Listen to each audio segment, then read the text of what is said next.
Bueno, ese flagelo a la salud mental vino acompañado de un boom por el interés de lo que los psicodélicos pueden hacer terapéuticamente, cosa que ya se venía estudiando, pero no es sino hasta 2020 que aparece la primera empresa con fines de lucro. Básicamente lo que ellos hacen es patentar todo lo que puedan, y cuando digo todo lo que puedan me refiero a no solo a moléculas, sino también, por ejemplo, han patentado, por ejemplo, el acto de tomarse las manos con el terapeuta. O sea, eso pasó a ser propiedad intelectual. Es raro, es irrisorio, es bizarro. Bueno, es parte del mundo este en el que estamos, ¿no? Donde todo se puede patentar. Bienvenido a Más allá del champiñón. Yo soy Manu y en este podcast converso con pioneros y protagonistas del mundo fungi sobre sus vidas, emprendimientos, experiencias psicodélicas y mucho más. Si vos también sos emprendedor en el sector de los hongos o querés iniciar un proyecto, te invito a suscribirte a mi Fungipreneur Newsletter, donde comparto aprendizajes de mi propio camino emprendedor. En el episodio de hoy, Federico Rossetti comparte su trayectoria en el estudio de la psicología y su interés por los estados alterados de conciencia, así como su proyecto editorial Libros Enteogénicos. El tema principal de la conversación es el capitalismo psicodélico, un fenómeno que está transformando la forma en que se comercializan y patentan sustancias como la psilocibina, el ayahuasca y otras. Hablamos sobre cómo este movimiento surge a partir del interés global por los psicodélicos, especialmente tras la pandemia y la crisis de salud mental, y cómo empresas compiten en esta carrera por el espacio interior. Federico comparte su visión crítica sobre este fenómeno y reflexiona sobre la importancia de mantener un enfoque ético y comunitario en el uso de los enteógenos. Si quieres saber más sobre este tema y el trabajo de Federico, lo puedes encontrar en Instagram como libros.enteogénicos. No te olvides de suscribirte al canal y dejarme un comentario. Todos los links relevantes están en la descripción. Muchas gracias por estar acá y que comience este viaje. Fede, hola y muy buen día. ¿Cómo estás y cómo anda todo allá en Rosario? Bien, bien.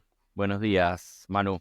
Con calor por acá, un poco nublado. Me imagino que no debe estar tan distinto allí. Por Rafaela, más o menos el clima debe ser parecido, supongo. Ujú. Aflojó un poco el calor y no hay sol, así que eso hace que sea un poco más vivible. Acá está lloviendo desde la madrugada, así que aflojó bastante, pero fresco no se puede llamar todavía. Fede, muchísimas gracias por tomarte el tiempo, por estar acá.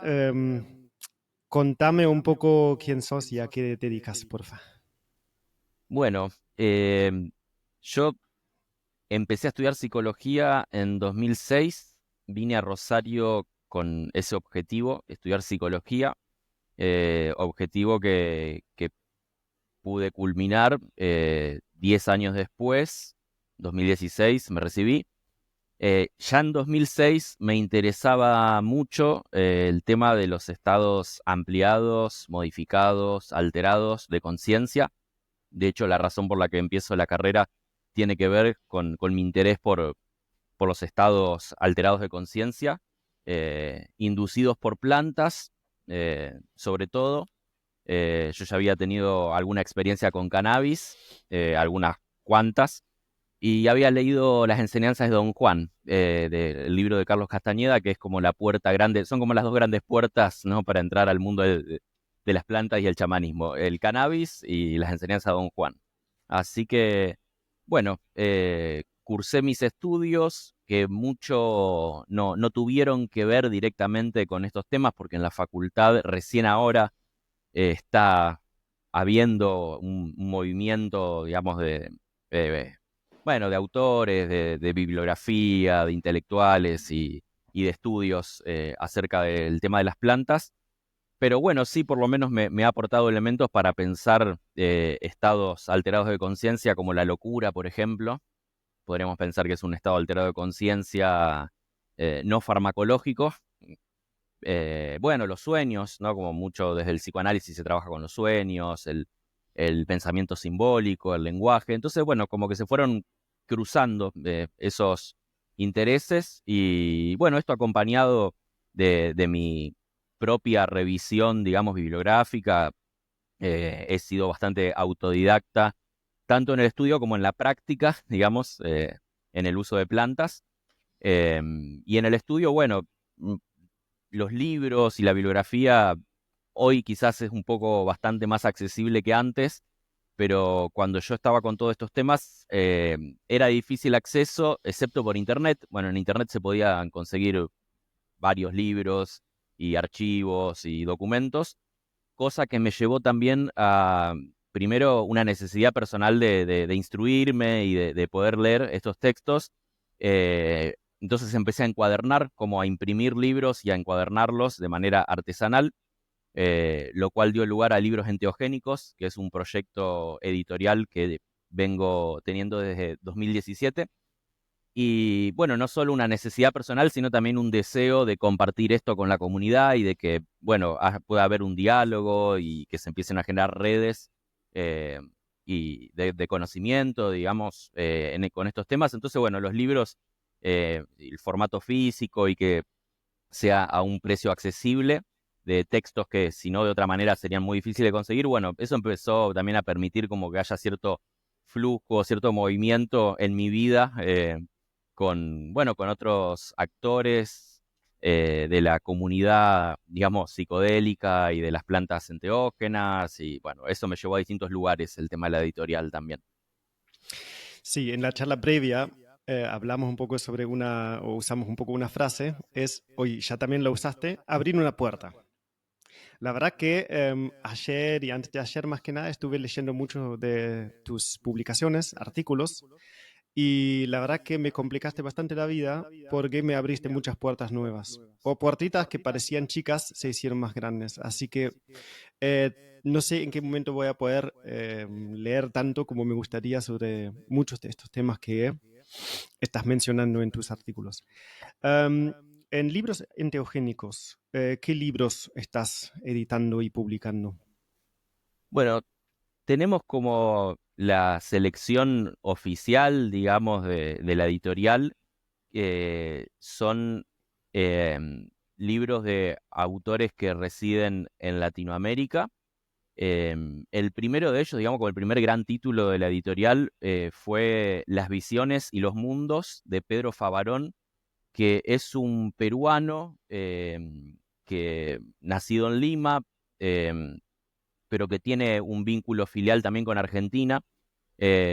Bueno, él estudió comunicación social en la Universidad de Lima, pero se fue a vivir a la selva hace varios años y, bueno, entabló vínculo con una mujer indígena y, digamos, tuvieron hijos y él hizo todo un proceso iniciático como maestro curandero, médico visionario, dice él, en la tradición Shipibo-Conibo, que es la de la comunidad de su pareja, que es una artista muy interesante también, Shipibo, se llama Chonon Benjo, ella. Y bueno, el libro ese, Las visiones y los mundos, lo que retrata, en realidad es su tesis, es una tesis en literatura sobre tradición oral indígena amazónica.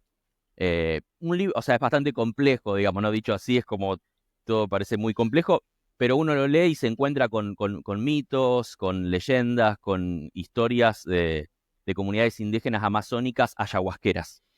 Ese fue el primer gran título, digamos, que publicamos en connivencia con el autor, con Pedro.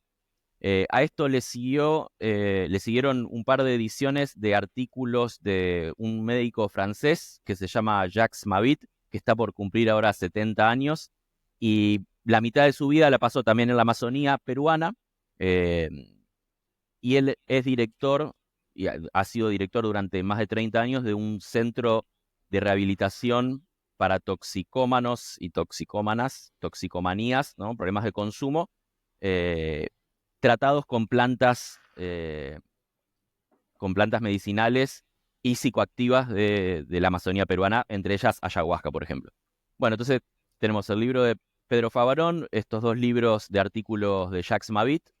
Luego hemos hecho un intercambio editorial con una editorial mexicana que se llama Lunaria, que produjeron, bueno, un libro muy, muy rico, fabuloso, que se llama Ensayos Alterados de Conciencia, que básicamente es una antología, es una recopilación de textos que han sido expuestos en el Congreso Universitario de Sustancias Psicoactivas de la Universidad de México. Bueno, todo esto yo sé que es mucha información, pero uno va a los textos y encuentra esto, sobre todo registro antropológico, reportes, trabajos de campo antropológicos, del uso de plantas, eh, experiencias fenomenológicas, ¿no? Como en primera persona, usos terapéuticos, chamanismo, bueno, todo este mundo que se cruza desde distintos ángulos. Así que, bueno, un poco de eso va la editorial.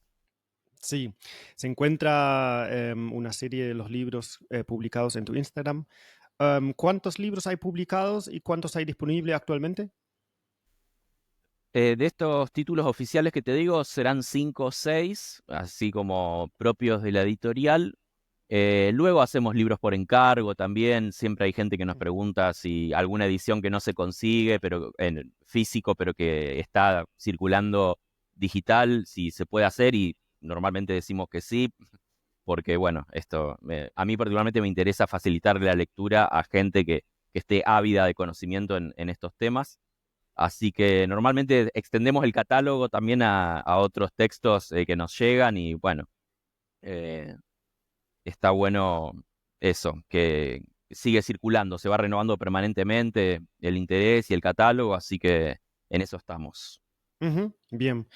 Y por lo que veo, tu otra gran actividad es como escritor de columnas en la revista Mate. Coméntame un poco sobre esa actividad. Sí, correcto. Bueno, con los chicos de Revista Mate, creo que fue alrededor de 2019-2020 que empezamos a tener comunicaciones. Revista Mate es una revista de activismo canábico, de psicoactivismo, podríamos decir, o sea, de activismo de drogas en general, política de drogas, enteógenos, chamanismo. Bueno, a mí particularmente esto me han asignado, me han propuesto em, si quería escribir una columna permanente sobre enteógenos y psicodélicos, así que es lo que vengo haciendo, sí, desde 2021, creo, eh, con Revista Mate. Sí, la verdad que hay un montón de artículos muy interesantes. Seguro que varios temas vamos a tocar ahora y me gustaría entrar justamente con un tema, que también hay un artículo, libros enteogénicos. ¿Por qué elegiste ese nombre? Y a base hay esta discusión de qué palabra usamos para estos estados alterados de conciencia, que ya también es una descripción un poco discutida, pero desglosaba un poco la palabra enteogénico y otras palabras alternativas como psicoactivos que hay dando vueltas y cómo vos lo ves y cómo lo categorizas. Sí, sí, sí, es cierto que es todo un tema de discusión permanente, acerca de las palabras. Eh, las palabras y el lenguaje es algo que damos por hecho también, ¿no? Como en las sociedades, en las comunidades lo damos por hecho, como bueno, parece que fuera algo natural, pero muchas veces nos olvidamos que el lenguaje es maleable, ¿no? Es plástico y es algo que se va transformando con el tiempo y siempre, bueno, siempre depende de quién lo enuncia, eh, a qué se refiere. em, Cambia completamente la óptica y el ángulo de visión que se tenga de un objeto, ¿no? O de un sujeto. Si queremos hacer esa división también objeto y sujeto, que también son palabras y son maneras de ver el mundo. Y en el sentido este, ¿no? De maneras de ver el mundo, fue una decisión importante, bueno, qué título, qué nombre llevaba la editorial, que más o menos rindiera cuenta o diera cuenta del enfoque que tenemos y enteógenos o enteogénicos, porque es un término que propusieron un grupo de investigadores pioneros en nuestra cultura sobre estos temas. eh, y me refiero a, bueno, las personas que estuvieron involucradas en el relevamiento del uso de hongos psilocibes en México a mediados del siglo pasado, eh, a partir del encuentro, digamos, de este grupo de investigadores conformado por Gordon Wasson, Albert Hoffman, Jonathan Ott, con el encuentro con México, con la cultura mazateca, con el uso de hongos sagrados para esta cultura, lo que ellos vieron es que el término psicodélicos y alucinógenos se quedaban cortos, es decir, que no daban cuenta de la realidad que estos pueblos originarios transitaban y vivían y experimentaban en el uso y en la relación con estas plantas u hongos. Eh, entonces, en teos quiere decir sagrado interior o divinidad interior. En teos es como en es dentro, teos es, podríamos decir, es Dios o divinidad, y genos es que se genera. Entonces viene a ser algo así como que genera la divinidad interior o que contiene la divinidad interior, contiene la divinidad, contiene un espíritu, contiene un Dios. Cosa que, digamos, todos los pueblos originarios que usan plantas dicen de las plantas, ¿no? Contiene un espíritu. Eh, bueno, es lo que se dice también la visión animista, ¿no? La antropología occidental ha hablado de, bueno, tipos de ser y de estar en el mundo. Uno de ellos sería, bueno, los pueblos supuestamente primitivos, entre comillas, son animistas. Ven en todo que hay un ánimo, que hay un ánima, que hay un espíritu, que las cosas están animadas, los árboles, las plantas, las rocas, los ríos, las montañas. Entonces, en ese sentido, enteógenos quiere decir eso, que son plantas que tienen la potencia de generar lo divino y que son en sí mismas sagradas. Y esto era necesario marcarlo. 1979 es el año donde es expresado este término, enteógeno, para diferenciarlo de psicodélico, que venía de más de mitad de siglo entre la correspondencia que tenían Aldous Huxley, el escritor británico, con su psiquiatra Humphrey Hobsbawm, eh, que fue quien le dio mescalina a este escritor, y a partir de esa experiencia, este escritor escribe Las puertas de la percepción, hablando de puertas, ¿no? Eh, de puertas y ventanas que se abren. Bueno, en su experiencia con la mescalina, Que luego dio, perdón, luego dio nombre a la banda de Doors, claro, exactamente, sí, sí, Siguen las muy puertas. exacto, muy reificado ahí en la cultura, bueno, de los 50, de los 60, de los 70, pero psicodélico para este psiquiatra que es quien propuso el término, desglosando el término, quiere decir que expresa la mente. Psique es mente o alma o espíritu, y delos es manifestación, que se manifiesta, que aparece. El punto es que aún hoy es un término, digamos, yo creo que es el más usado, más que enteógenos, quizás porque también ha triunfado de alguna manera esta visión cognitivista de la realidad, digamos, en la esfera cientificista y académica. eh, Ha triunfado, quiero decir, esta visión cibernética donde se compara mucho la mente con una computadora, ¿no? Y mucho se dice esto, ¿no? Como, bueno, si el cerebro es el hardware, la mente es el software. Bueno, entonces a ese nivel que la mente se exprese es como, bueno, estamos viendo una película que es proyectada, ¿no? Luego de consumir algún tipo de psicodélico, entonces la mente se manifiesta.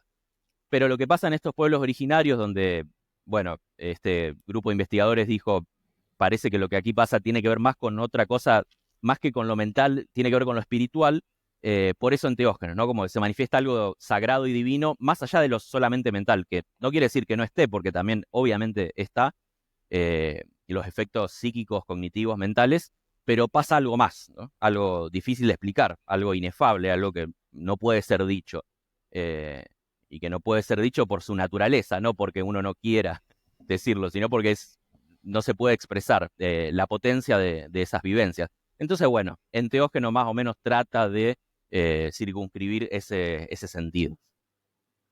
Bien. Sí, nuestra cultura, nuestra ciencia occidental moderna busca o buscó en su momento hacer una separación, en decir, bueno, tenemos la ciencia por un lado, que es una ciencia materialista, que busca explicar todo con parámetros medibles, y lo separamos de todo lo que es la vida espiritual, la religión y las cosas no medibles, que lo metemos del lado privado de cada persona, y la ciencia o las dos esferas no se cruzan. Entonces, en nuestra ciencia no puede aparecer algo que no sea explicable dentro de su propia ciencia, que sea algo más allá, como expresa un poco el término enteogénico. Um, Justamente por eso creo que es un término que es usado no tanto en la ciencia académica, sino un poco más de manera integral. ¿Cuál sería un término más usado en la ciencia? Bueno, psicodélicos. ¿Psicodélicos? Psicodélicos, sí, sí, sí. Por esto que decía, como ha triunfado un poco, digamos, esta visión cibernética de las ciencias cognitivas, psicodélicos se aplica mejor, digamos, como para pensar, bueno, en términos de inputs y outputs, por ejemplo, ¿no? Como entradas y salidas. Entra cierta información, sale cierta información al cerebro, ¿no? Como esa caja negra que no sabemos bien qué pasa, pero la ciencia psicodélica, que es algo, ¿no? Que ya existe hace varios años y forma parte de todo este movimiento que le llaman renacimiento psicodélico, bueno, trata de investigar qué es lo que sucede cuando en el input ingresa una sustancia y qué es lo que sale, ¿no? Como comportamiento, como qué es lo que un sujeto experimental puede reportar, de qué visiones tuvo, ¿no? Psicodélico se aplica mejor a la ciencia, por eso se dice ciencia psicodélica. Ujú. Bien. Ok, ahí hablamos un poco sobre ese tema. Me gustaría hablar sobre un tema que es uno de los temas más grandes, me parece, que de tu trabajo, y eso es llamado el capitalismo psicodélico. ¿Sí? Contanos un poco qué es, para la gente que no, nunca había escuchado, de qué se trata. Sí, bueno, yo en las últimas conversaciones y charlas que vengo teniendo, lo que vengo diciendo es que en 2021 yo le pregunté a ChatGPT qué era el capitalismo psicodélico. Porque yo empecé a ver que era algo por distintos referentes, autores, antropólogas mexicanas, por ejemplo, que estaban investigando el tema y bueno, para ChatGPT no era nada. Me dice, no, no sé, en este momento no tengo la suficiente información como para darte una respuesta, pero puedo especular que tiene que ver con el movimiento psicodélico y el movimiento financiero. Bueno, como eso que hace ChatGPT, ¿no? Un poco eh, rellenar esos espacios deduciendo. Este, pero si uno le pregunta ahora a ChatGPT qué es el capitalismo psicodélico, te da una respuesta bastante contundente, con varios puntos, con incisos, con todos los aspectos, digamos, que engloba y que integra.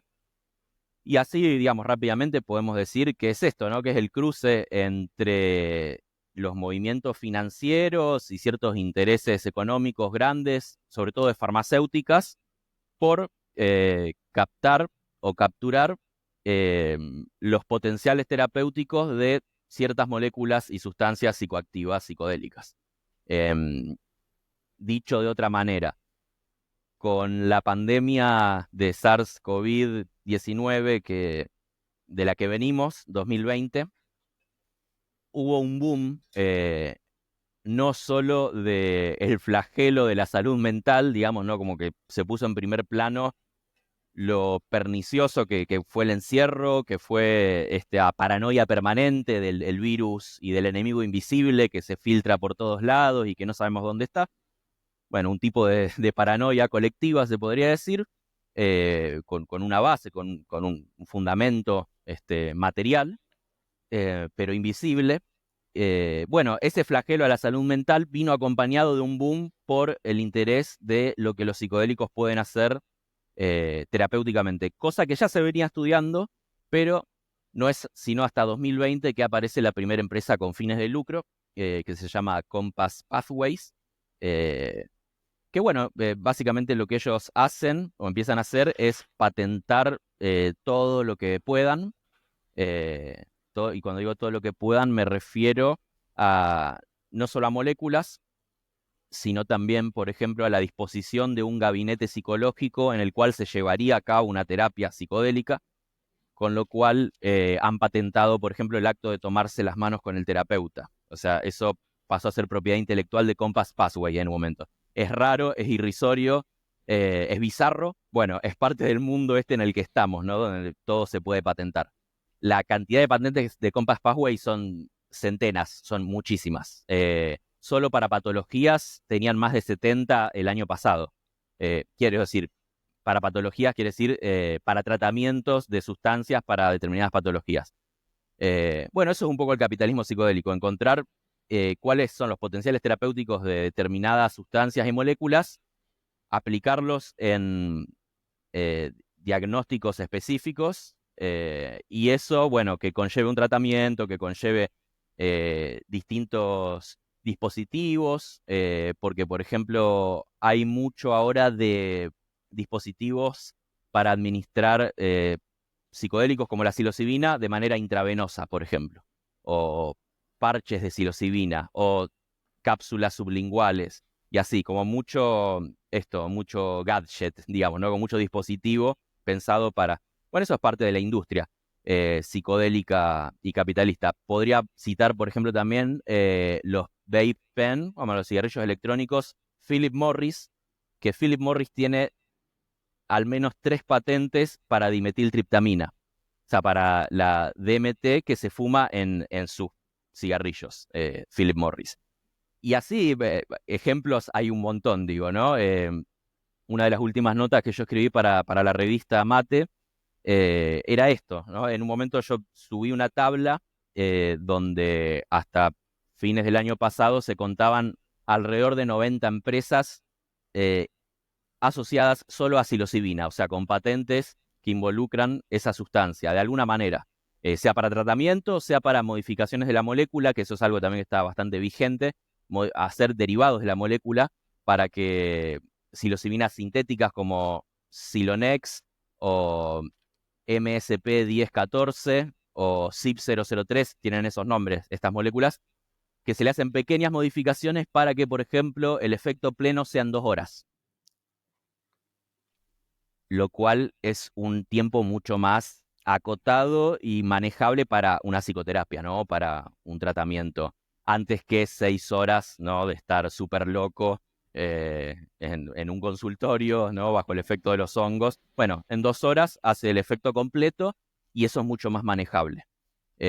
Bueno, y esas son algunas, digamos, de las innovaciones en la industria farmacéutica, psicodélica, capitalista. Y otra que no me quiero olvidar, que me parece importante también mencionarla, son los neuroplastógenos, que le llaman así, psicodélicos sin alucinaciones. Es como son moléculas muy parecidas estructuralmente y que de hecho tienen los mismos efectos fisiológicos que los psicodélicos, como la neuroplasticidad, por ejemplo, pero que no producen ningún efecto psicoactivo o psicodélico.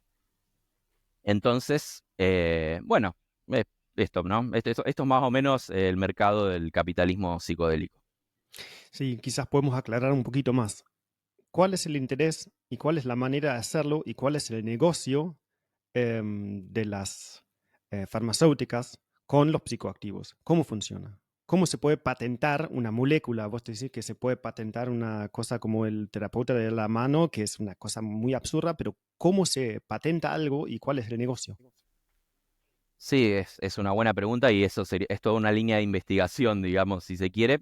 Eh, Habría que decir que en Estados Unidos parece que se puede patentar casi cualquier cosa. No es igual para todos los países, ¿no? Rigen distintas legislaciones, distintos marcos regulatorios, no es lo mismo en todos los países. Sabemos que Estados Unidos marca agenda igualmente, ¿no? Estados Unidos dice, bueno, se prohíben todas estas sustancias, se prohíben.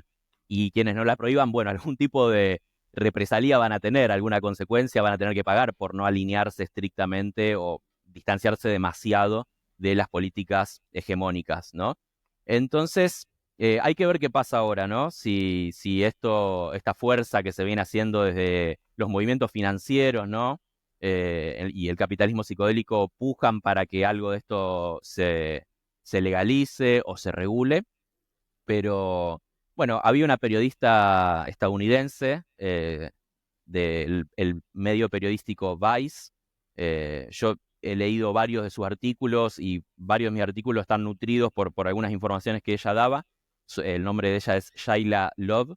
Em, bueno, ella decía eso, que parece que en Estados Unidos se puede patentar cualquier cosa.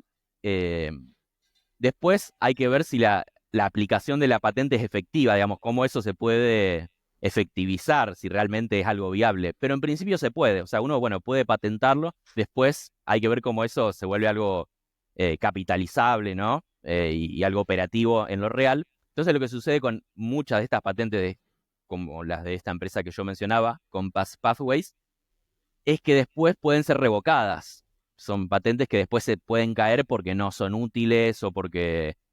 Pero el proceso de revocar una patente, por lo que yo he leído en Estados Unidos, es mucho más costoso que poder llevar a cabo la patente, ¿no? Entonces, una de las estrategias, ahora no me acuerdo el nombre, creo que es evergreening, es una de las estrategias en este mundo, digamos, de lo jurídico y de lo patentable, decía esta periodista, inundar la oficina de patentes, como ir y patentar todo lo que se pueda, de modo tal que uno, digamos, así dicho rápidamente, termina confeccionando un monopolio y no permite que otras empresas o emprendimientos o pequeños emprendedores logren ingresar a ese mercado porque uno ya, digamos, logró patentar, hizo patente de esto, ¿no? De como casi cualquier cosa. Mm. Después, esa patente se pueden revocar, pero el proceso de revocarla es bastante costoso porque es caro económicamente, pero hay que hacer una investigación también como para comprobar que eso que se patentó ya estaba descubierto, ya había sido descubierto tal molécula. Entonces, ¿cómo puede ser que ahora bueno, por eso también, a partir, digamos, de la experiencia de esta empresa, lo que el resto de las empresas comenzó a hacer luego fue algún tipo de innovación. Eso. Modificaciones de moléculas, eh, pequeñas modificaciones en algunos descubrimientos o en algunos tipos de tratamiento, para que sea patentable, porque si no, bueno, pierde el sentido la patente. Claro, podemos también tener un acceso de ese lado que es algo que no es patentable, porque no puedo ir, entiendo, y decir el psilocybin cubensis X lo voy a patentar, ¿no? No, claro, claro, no. ¿Cuáles son cosas no patentables y cómo los puedo hacer patentable? Sí. Bueno, la naturaleza no es patentable, podríamos decir, ¿no? Y las moléculas que ya fueron patentadas, ya fueron descubiertas, no pueden ser patentadas. Como la psilocibina sintética, por ejemplo. Hay que decir que la primera psilocibina sintética la realizó Albert Hoffman, el mismo químico suizo investigador que descubrió el LSD, ¿no? Como 13 años después de descubrir el LSD, 15 años después, em, le llegan muestras de los hongos de México, esto mediados de 1950. Para 1958 él había logrado extraer los principios activos y hacer una síntesis de psilocibina que se llamó indocibin. Bueno, eso lo patentó, digamos, quedó la patente para la empresa Sandoz, que era donde él trabajaba. Entonces esto no se puede volver a patentar. Pero sí lo que se puede hacer, respondiendo a tu pregunta, es hacer pequeñas modificaciones estructurales de algunos átomos de esa molécula para que sea una molécula levemente distinta, ligeramente distinta. Esta técnica se llama ticketing, también está relevada, ¿no? Como, bueno, en las oficinas de patentes se hace esto. Modificamos levemente cierto descubrimiento para que sea patentable. Sí. Sí, sí, sí, le agrego una cosita y ya digo, ya es mía. Y a veces también se puede, que yo sepa, patentar el proceso de la sintetización, no necesariamente la molécula en sí. Bien. Sí, y Con todo una ese... cosita más, perdón, una Sí. cosita más sobre los Ujú. hongos que decías. También lo que está habiendo mucho es modificación genética de hongos, o sea, se crean algunas especies nuevas, o variedades, mejor dicho, variedades nuevas de psilocibes. Mm. Entonces, hay variedades de laboratorio, y eso sí es patentable, porque no existe en la naturaleza, y bueno, está bien, es la propiedad intelectual de alguien. Alguien se tomó el trabajo de hacer una modificación genética, y eso lo pueden Mm. registrar. Ujú. Creo que hay que entender eso. El negocio a nivel internacional de las farmacéuticas no está en producir algo y venderlo. El negocio está en el patente, ¿no? En la sintetización, que se produce a muy, muy bajo costo, a muy, muy, muy, muy gran escala y se distribuye a todo el mundo y el negocio, digamos, es muy, muy grande. Pero a través de los patentes, no a través de la sencilla producción de algún agente y la venta. Exacto, sí. Claro. Bien. em, Ahora hay otro término que usas en alguno de los artículos que me gustó mucho que se llama también referido al capitalismo psicodélico, que dice la carrera hacia el espacio interior, que también me pareció muy interesante y hace referencia justamente de la carrera de los soviéticos y los estadounidenses al espacio exterior. Sí, ¿querés hablar un poco sobre ese término que me pareció muy interesante?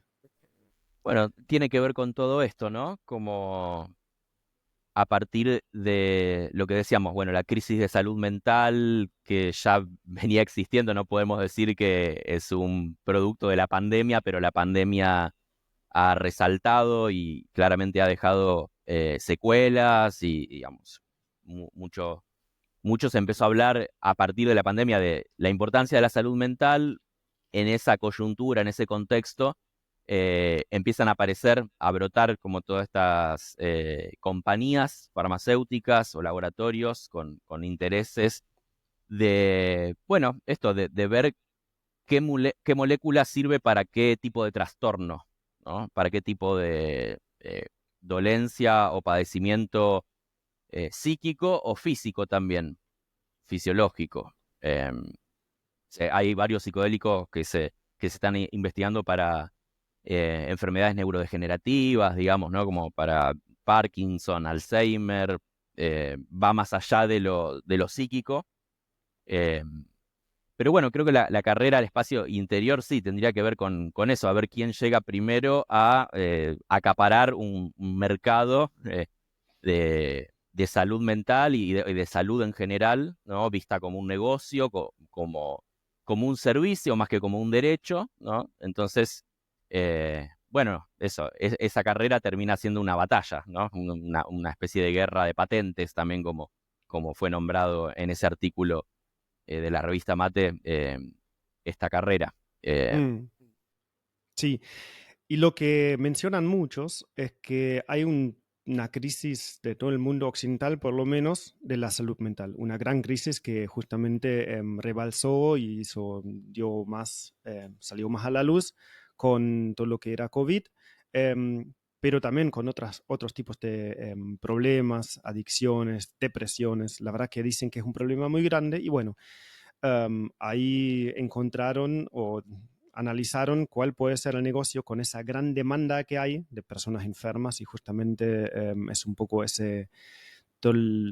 situación psíquica, que es justamente ese viaje al interior que ahora se está peleando un poco de explotar ese mercado, porque básicamente lo que es generación y después explotación de mercados. Y es un mercado muy grande que a base de falta de salud de muchas personas, ¿no?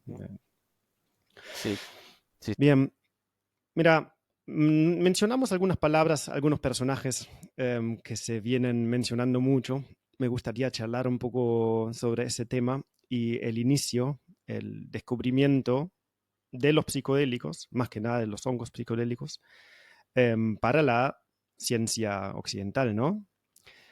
Diste una charla, o tenés una charla que se llama el chamanismo mazateca al capitalismo psicodélico.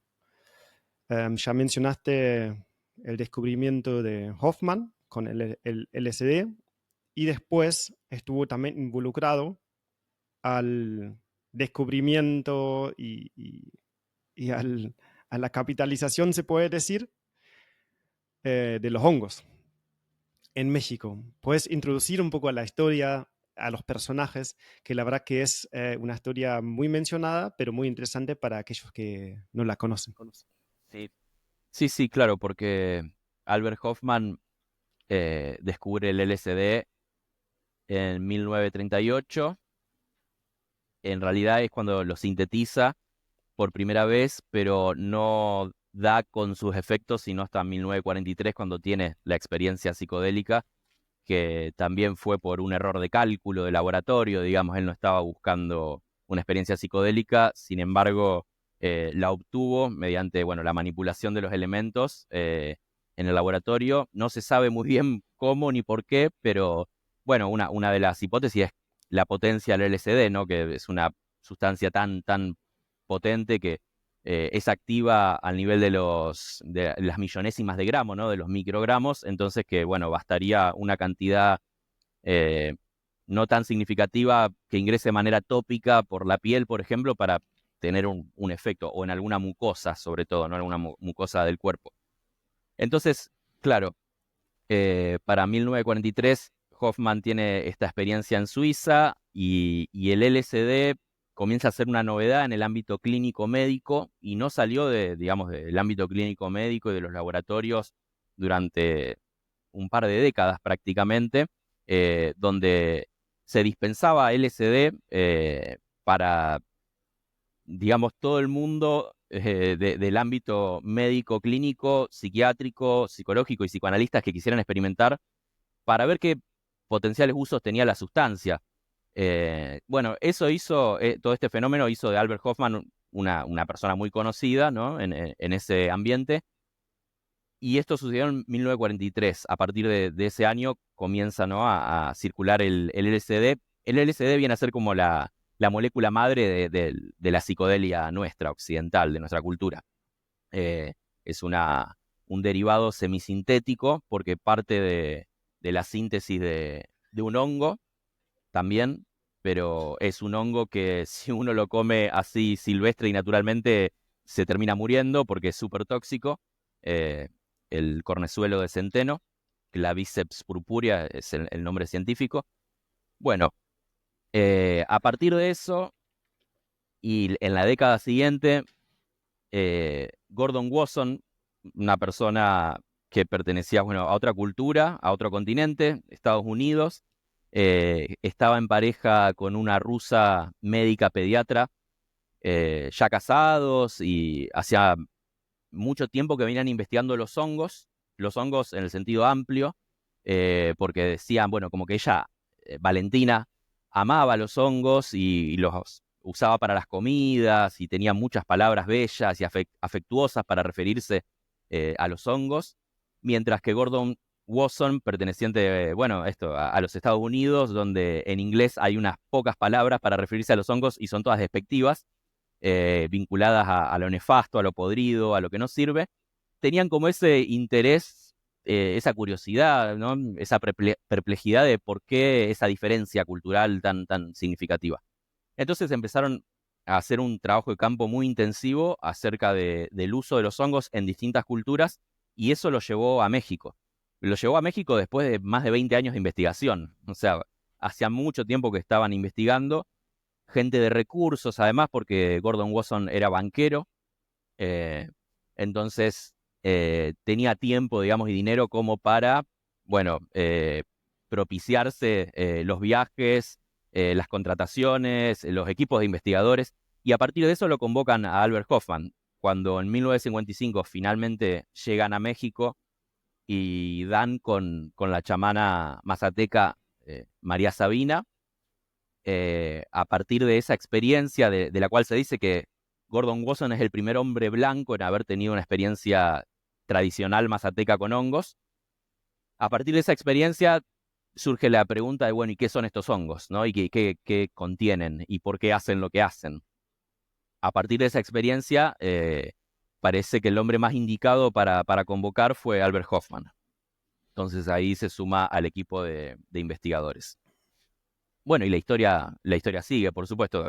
Eso fue en 1955, yo decía 1958 se sintetiza la primera psilocibina, y después estamos a las puertas de la época de los 60, ¿no?, del hipismo. Así que la historia, digamos, se sale un poco de los laboratorios y pasa a la cultura, si lo queremos ver así. Claro, está esa anécdota, pero esa historia de Gordon Wasson y Valentina visitan a María Sabina en México y descubren o hacen una experiencia con los hongos psicodélicos, es básicamente el inicio del capitalismo psicodélico, como vos lo llamás. Y justamente Gordon Wasson, más allá de su micofilia, que no tuvo, no era un amante en sus inicios de los hongos, en cambio Valentina, que le llevó a interesarse por los hongos, de alguna manera supo aprovechar y dar a conocer al mundo afuera el potencial de estas sustancias, ¿no? Y luego hay una publicación que se hace muy famosa en Estados Unidos sobre justamente ese pueblo, María Sabina, los, los hongos psilocibes. Son psilocibes, perdón, siempre me olvido. Psilocibe mexicano, ¿cómo se llama? Psilocibe mexicana era la variedad que usaba específicamente María Sabina para sus rituales. Exacto. Y a base de esa publicación, que se hizo muy conocida, hubo muchos problemas en el pueblo de donde venía Sí, sí. María Sabina. Em, Esa es una historia bastante contada y la verdad que muy interesante, y hay más actores que se mencionan mucho. En todo el contexto, una persona que me parece muy interesante y también estuvo involucrado, no sé en qué etapas específicamente, es Richard Schultes. Sí. ¿Me puedes comentar un poco sobre sus aportes en toda la temática? Porque me parece un personaje en cambio de Watson, diferente y muy interesante. Sí, sí, sí. Claro, eh, Richard Evan Schultz es antecesor y pionero, digamos, en el campo de la etnobotánica y de la etnobotánica psicoactiva, es decir, en el estudio de las plantas que los pueblos utilizan para, de manera ritual, ceremonial y que implican estados de conciencia ampliados o alterados. Em, el trabajo de Richard Evan Schultz, que es estadounidense también, creo que él tenía una cátedra de botánica en Harvard, em, es anterior, yo creo que data algo así como de 1920 a 1940, más o menos el periodo de actividad, si le erro no es por mucho. Y él tuvo su experiencia de campo, digamos, su trabajo y a lo que dedicó su vida fue a pasársela en la Amazonía, recorriendo no sé, Brasil, Ecuador, Perú, Colombia, sobre todo con tribus ayahuasqueras, pero donde también, bueno, circulan y existen otras plantas psicoactivas. Él ha reportado mucho de eso, el uso de la ayahuasca entre estos pueblos, pero también de los rapés, ¿no? Del rapé psicoactivo, de los tabacos, eh, y es pionero. Entonces, él fue, digamos, también un poco un mentor, fue el mentor, digamos, eh, tanto de Gordon Wasson como de Jonathan Ott, como de Albert Hoffman, fue alguien que se lo tuvo en cuenta para dirigir el curso de estas investigaciones. Bueno, de Richard Evan Schultz, decir que hay una película que retrata más o menos el contexto histórico y parte de su trabajo, es una película colombiana que se llama El abrazo de la serpiente. Ganó algún que otro premio y yo la recomiendo, está muy buena, da de qué pensar también acerca también de un poco, bueno, del extractivismo, ¿no? Porque hemos hablado mucho de capitalismo psicodélico, estos movimientos, eh, para pensar también eso en relación al extractivismo y, bueno, esto que se llama apropiación cultural, también podríamos decir expropiación cultural o extractivismo cultural o extractivismo epistemológico, como se dice por ahí desde algunas antropologías. Pero bueno, El abrazo de la serpiente, recomendación cinematográfica para los aficionados de la psiconáutica y los enteógenos y el chamanismo. Fede, ahora me gustaría volver a traer la conversación a lo nuestro, desde el Amazonas hacia Rosario, y preguntarte sobre tus experiencias con enteógenos, con psicoactivos, cómo fueron y qué efecto dieron en tu vida personal. Sí, bueno, como decía al principio, cuando empecé a estudiar psicología, hace casi 20 años, aquí en la ciudad de Rosario, ya había incursionado en fumar cannabis, ya había tenido algunas experiencias psicoactivas y diría hasta psicodélicas incluso con cannabis, así como bastante fuertes. Yo no esperaba tanto también, o sea, cuando comencé a fumar pensé que era como algo más, bueno, recreativo, ¿no? Como de ocio, como algo para estar chill y de repente, bueno, eso me encontraba como durante no sé cuánto tiempo, porque el tiempo se disolvía y no sé, los segundos parecían minutos, los minutos parecían horas y las horas parecían segundos, entonces como que el tiempo era una cosa súper maleable y en todo eso mis pensamientos como yendo y viniendo y recordando y proyectando, bueno, eh, el cannabis me abrió la puerta, eh, entré en contacto con las enseñanzas de Don Juan, este libro de 1960, si no me equivoco, 1968, un poco más cerca de los 70, donde ya estaba, bueno, en boga toda la cuestión cultural de los psicodélicos, ¿no? Y en el libro ese él menciona tres plantas de poder, como le llama, que son el peyote, que es este cactus mexicano que contiene mescalina, el floripondio, que él lo llama hierba del diablo, ahí, el principio activo del floripondio es la escopolamina, que es un delirante disociativo. Eh, Tuve mi experiencia con el floripondio antes que con los hongos, que es la tercera planta de poder de la que Castañeda habla. Eh, Tuve una experiencia con floripondio siendo bastante joven, yo teniendo 18, 19 años, recién empezando la carrera de psicología, ¿Qué planta y es, Fede? es una planta que se ve como ornamental, es propia de Sudamérica. Eh, el nombre de la especie es Brugmansia, hay unas cuantas. eh, Son flores acampanadas que tiene, son como campanas así grandes. Le llaman trompeta del ángel también porque es como una trompeta. Y las hay de colores blancas, amarillas, rosaditas. Bueno, Crecen en la eh, vereda a veces, ¿no? sí, sí, sí, sí. Sí. Se encuentra de manera silvestre. Y al atardecer largan un aroma, cuando está florecida, largan un aroma muy, muy rico, muy perfumado, pero bueno, muy engañoso también, porque la verdad es que es una planta súper tóxica, súper, súper Mm, tóxica. Todas las partes de la planta son tóxicas, desde ujú. las semillas hasta las hojas, los troncos, todo, absolutamente todo es tóxico. Y alguna vez con un grupo de amigos psiconautas hicimos un brebaje que no se lo recomiendo a nadie,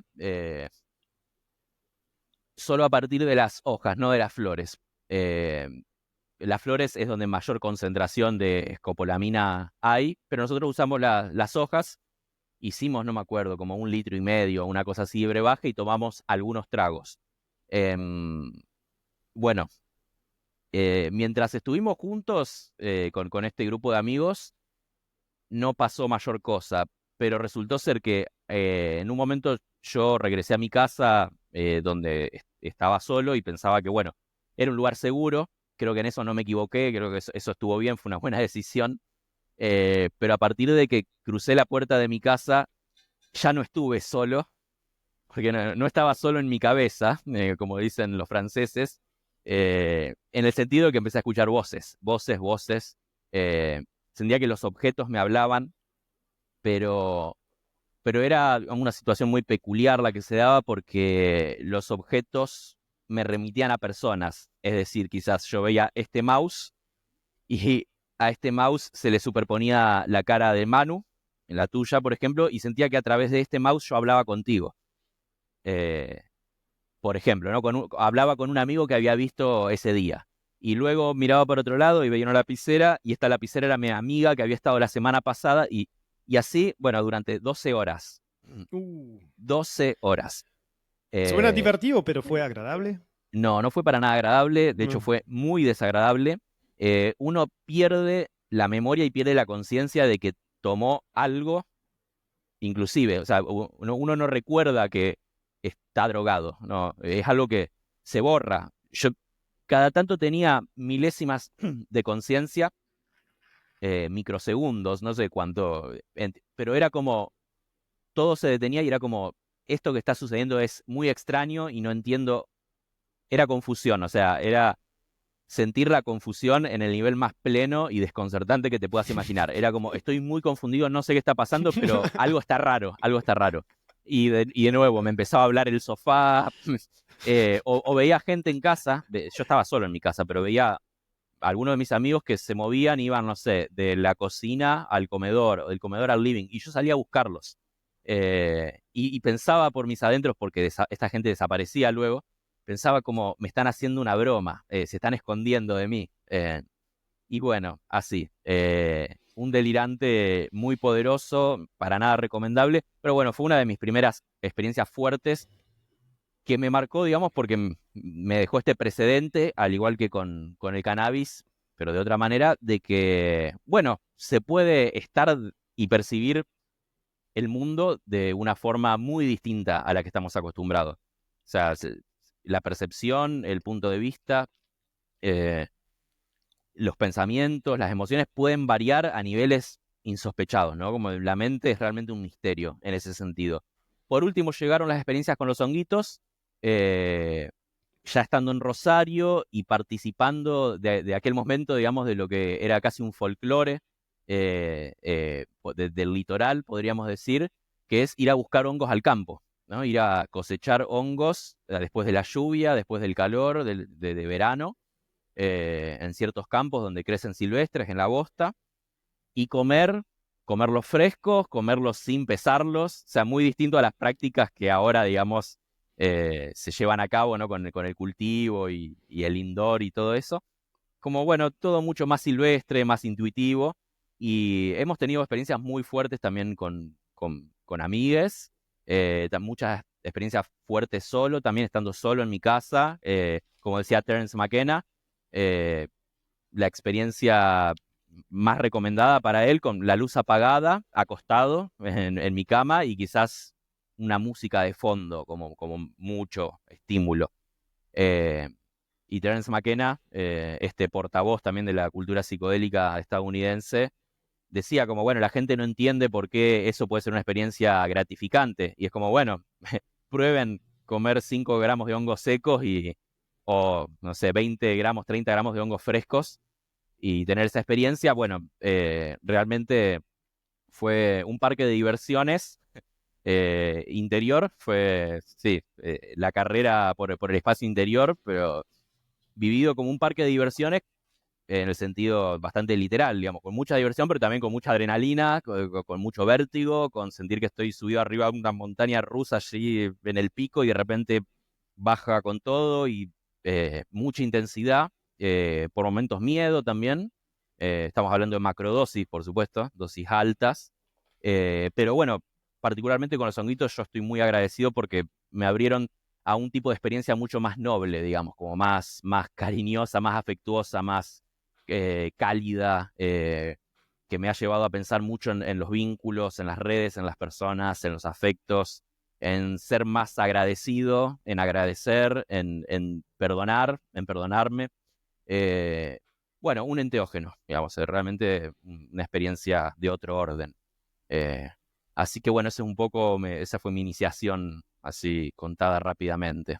Ujú. Ya dijiste un poco, hablaste un poco sobre los efectos que te quedaron positivos de los hongos, que fue algo que resultó en algo más agradable. Y a mediano y largo plazo, ¿cómo cambiaron tu vida? Ahora específicamente los hongos. ¿Tenés algún efecto en algo que sentiste o que seguís sintiendo?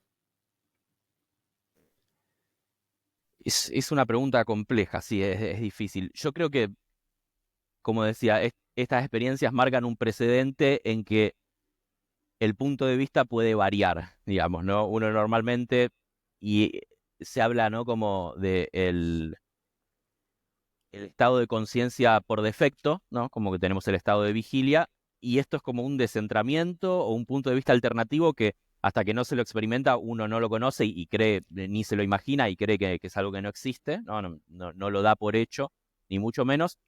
Y a partir de una experiencia así, es como pensar en que, bueno, las cosas se pueden ver en perspectiva. eh, Quizás esto de sustraerse un poco y verse desde afuera y ver las relaciones que uno tiene desde afuera, eh, creo que es algo, sí, es una bondad que me han aportado los hongos principalmente, pero otras sustancias también, como poder pensarse desde otro lugar y dejar de ser el centro también de la escena, ¿no? Como descentrarse en ese sentido. De hecho, el término éxtasis, que se usa mucho, ¿no? Para, por ejemplo, un libro fundamental de la literatura chamánica es Las técnicas arcaicas del éxtasis, de Mircea Eliade. Técnicas arcaicas del éxtasis.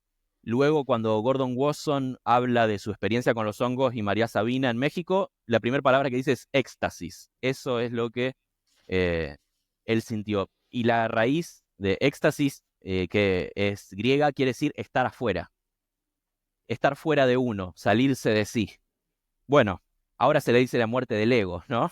Pero sí, eso, como un descentramiento muy importante donde uno deja de ser el protagonista y un poco ve la película desde afuera y ve las relaciones, ve el lugar que ocupa, ve el lugar que ocupan los otros.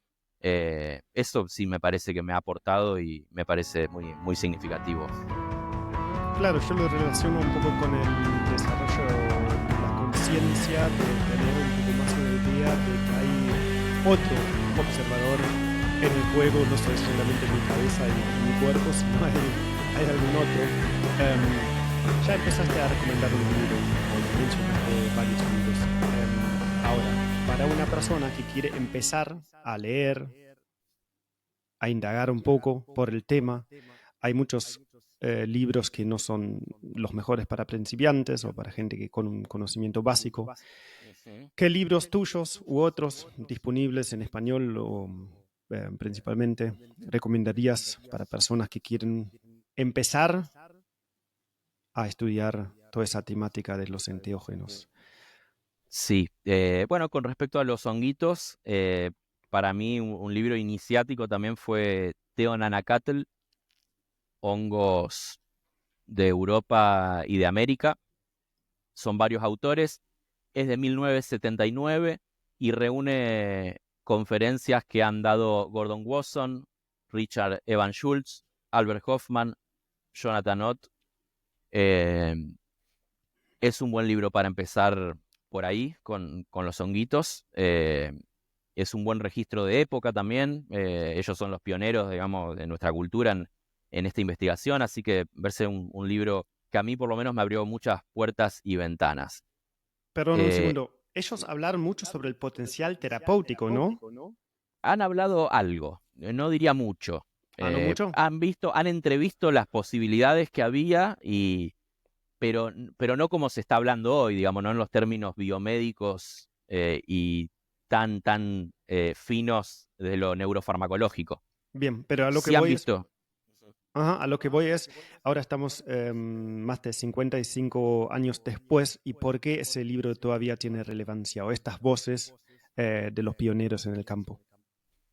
Porque yo creo que sentaron el precedente y marcaron la historia, ¿no? Como que es el rumbo que fue tomando y lo encuentro un libro súper actual, es vigente, o sea, porque pareciera sino que el boom de los hongos es de hace 4 o 5 años atrás, ¿no? Desde que se empezó a cultivar y en Instagram nos empezaron a aparecer publicidades e historias de kits de cultivos, ¿no? Y todo esto. Bueno, para sentar un poco las bases de esta historia reciente, me parece que está bueno, porque incluso ese libro ya contiene un manual de cultivo. Eh, entonces, claro, eh, esto como para empezar a hacer un poco de revisionismo también y ver de dónde venimos, y bueno, nos podemos preguntar luego hacia dónde va todo esto, ¿no? También, Ujú. pero para hacer un poquito de historia, pero es historia reciente y es bastante contemporáneo. Bueno, Jonathan Ott sigue vivo todavía, uno de estos autores sigue vivo y dando clases en español, habla español muy bien y bueno. em, Así que Teonanacatl, que significa carne de los dioses Ajá, en Nahuatl, si no me equivoco, ajá. idioma de México. Luego, bueno, Las puertas de la percepción de Aldous Huxley, para con la mescalina y toda una cuestión más fenomenológica y novelesca de una experiencia en primera persona, y podríamos decir un gran trip report, tal vez uno de los primeros trip reports de Occidente, de nuestra era, Las puertas de la percepción de Huxley. La obra de Carlos Castañeda a mí me parece interesante, por lo menos mientras está Don Juan. El primer libro se llama Las enseñanzas de Don Juan, que es como un chamán yaqui mexicano con quien Castañeda, que es antropólogo, va y a hacer un trabajo de campo antropológico y termina siendo su discípulo. Y si bien luego ha sido bastante criticado y señalado que era toda una gran ficción, aunque Castañeda se recibió de antropólogo con esa tesis, las enseñanzas de Don Juan fue su tesis para antropología, eh, no deja de ser un gran libro introductorio para el tema del chamanismo y las plantas. Eh, y ya viniéndonos un poco más ahora, a esta época y a nuestro catálogo, el libro que mencionaba antes, Ensayos alterados de conciencia, que es esta antología de textos y ponencias expuestas en la Universidad de México. Está muy bueno porque es muy heterodoxo y transdisciplinario, y ahí podemos encontrar filosofía psicodélica, ciencia psicodélica, antropología, eh, tema de hongos específicamente, de la biología. Súper, súper recomendable. Genial. Mira, ahora hablamos un poco sobre todo ese mundo corporativo, internacional, farmacéutico, psicodélico. Ahora tenemos y vivimos en Argentina y en otros países un boom a la base de emprendimientos, de productores de hongos, de extractos, de subproductos. ¿Cómo ves la movida base en Argentina? ¿Cómo está hoy en día y para dónde puede llegar esa movida? ¿Cómo ves un poco los próximos años en el campo, también en la academia, en las aplicaciones terapéuticas? ¿Qué visión tenés? Yo creo que es un momento bastante crucial porque es potencial, ¿no? Como que se están empezando a tirar las cartas, a repartir las cartas y, y bueno, de lo que allí derive, dependerá de lo que ahora podamos pensar, hacer. La movida psicodélica, digamos, de los emprendimientos, y no solo de los emprendimientos, sino también esto de la academia y tal, me parece súper interesante, muy valiosa. Me parece que quizás hace falta un poco más de este punto de vista crítico acerca de la bajada de línea, yo digo, anglosajona, estadounidense, para ponerle, digamos, un poquito un color, pero, digamos, esta bajada de línea ideológica donde, como decía Mark Fisher, este escritor británico, pareciera que es la única manera de hacer las cosas, ¿no? Eh, Él hablaba decía, una ontología dominante donde pareciera que todo debe ser administrado como una empresa. Bueno, es una manera de hacer las cosas, yo creo que hay muchas otras y debe haber muchas otras porque si no, bueno, nos quedamos esto como en la redundancia del el costo-beneficio, ¿no? Como que si vamos a regir nuestras vidas solo por costo-beneficio y esa relación, nos empobrecemos por más dinero que podamos hacer. Entonces, no, me parece que hay mucho potencial en este momento. Bueno, y que espacios como este y que poder tener la palabra ahora aquí contigo, quizás puedan trazar como estas líneas de fuga y líneas nuevas que vaya hacia algún tipo de exploración o de producción de conocimiento eh, intensa y comprometida, digamos, con la exploración y el conocimiento en sí mismo, más allá de si da réditos económicos o no, digamos, que es la lógica que nos gobierna, digamos, ¿no? Por Ujú, otra parte. Eh, pero bueno, veo que hay potencial, veo mucho potencial en este momento. ujú. También leí sobre un título de un libro de Thomas Chas, quizás se pronuncia así, que se llama Nuestro derecho a las drogas.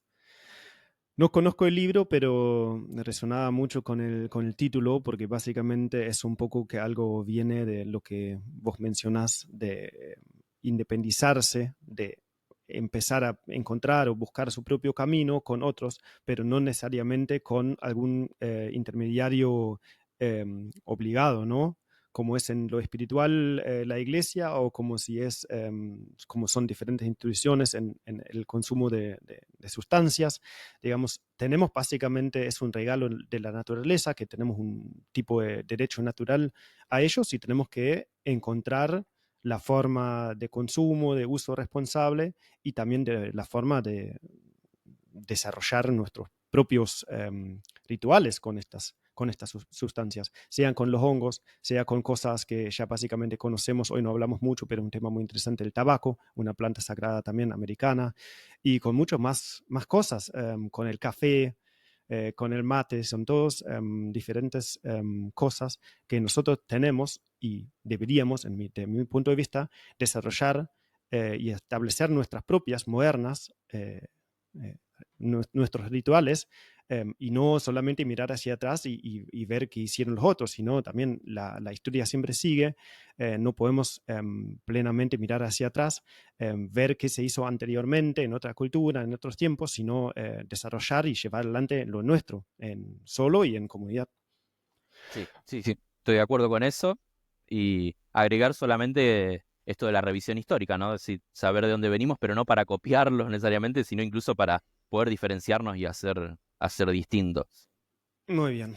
Fede, muchísimas gracias. ¿Dónde la gente te puede encontrar, contactar? ¿Dónde estás presente? Bueno, en Instagram, @libros.enteogénicos. Ahí me encuentran seguro. Si no me encuentran a mí, van a encontrar los libros, lo más probable, pero sí, ese es el contacto. Y hay una lista de links donde se encuentran todos los artículos de la revista Mate, que me parece una lectura muy recomendable. Ujú. Exacto, ahí mismo en mi perfil de Instagram está el link a la revista, si no me equivoco. Sí, está el link al perfil de la revista. Y hay un Linktree también donde están mis artículos y algunas otras cosas de interés. Así que sí, en el perfil de Instagram, Libros Enteogénicos, está toda la data. También das charlas, ¿no? Presenciales también. ¿Tenés alguna agendada? En este momento no, está empezando recién el año todavía con la agenda bastante vacía, eh, pero por una decisión propia, digamos, de seguir descansando un poco más. El año pasado fue muy activo en ese sentido. Con la revista hemos estado de gira prácticamente por todo el litoral, dando talleres y charlas formativas e informativas. Así Ujú. que sí, quizás algo de ese año, sí, algo del año pasado, este año se reedite, se actualice, vamos a ver. ¿Talleres de qué? Cultivos ¿De hongos? de Ok, hongos, muy bien. sí. Bien, me imagino que todos los eventos o charlas o actividades que vas a hacer en este año se va a publicar, anunciar en tu Instagram, ¿sí? Sí, todo se publica en mi Instagram, sí, Bueno, sí, sí. sigan a Libros Enteogénicos en Instagram. Muchísimas gracias, Fede, y hasta la próxima. Gracias, Manu, que tengas buen día.